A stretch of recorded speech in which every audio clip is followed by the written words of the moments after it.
Bienvenue sur ma chaîne YouTube. Lire en 5 minutes. Des livres résumés en 5 minutes, pour vous permettre de lire moins et de comprendre plus. Résumé du livre. Google Archipelago, le goulag numérique et la simulation de la liberté. Ce livre commence par des problématiques politiques et culturelles familières concernant l'ampleur, la pénétration et bientôt l'omniprésence du monde numérique. Dans un livre traitant des changements considérables apportés par la technologie numérique, Google Archipelago commence et se termine par le politique, en particulier avec les objectifs des conglomérats du Big Digital en tant que capitalistes mondiaux monopolistes ou aspirant à la monopolie.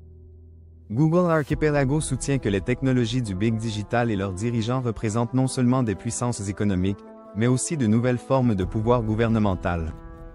Les technologies du Big Digital amplifient, étendent et précisent les pouvoirs de l'État, pouvant même représenter des éléments d'un nouveau pouvoir étatique d'entreprise.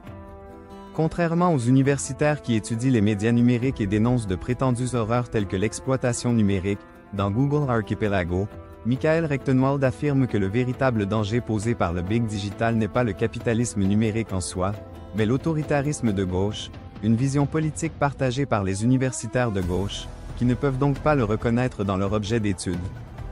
Rectenwald critique les universitaires spécialistes des médias numériques, qu'il appelle « digitalistas », pour leur rôle dans l'obscurcissement de la véritable nature du Big Digital. 2 chapitres interrompent le genre du livre en tant que prose non fictionnelle. À la fois science-fiction historique et mémoire, ces chapitres racontent l'histoire d'un survivant et dissident du goulag soviétique, ainsi que le passé numérique de l'auteur.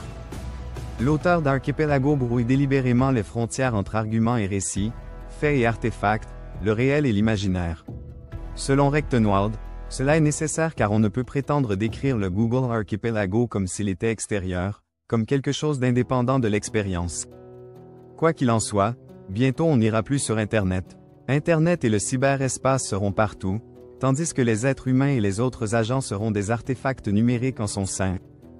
Le Google Archipelago représente la coextension de la numérisation et de l'espace social physique, la conversion de l'espace social et de ses habitants en artefacts numériques, ainsi que la possibilité de contrôler les populations à des degrés inimaginables par des figures telles que Staline, Hitler ou Mao. Merci d'avoir regardé cette vidéo. Si elle vous a plu, n'oubliez pas de vous abonner et d'activer la cloche pour ne rien manquer de nos prochaines vidéos.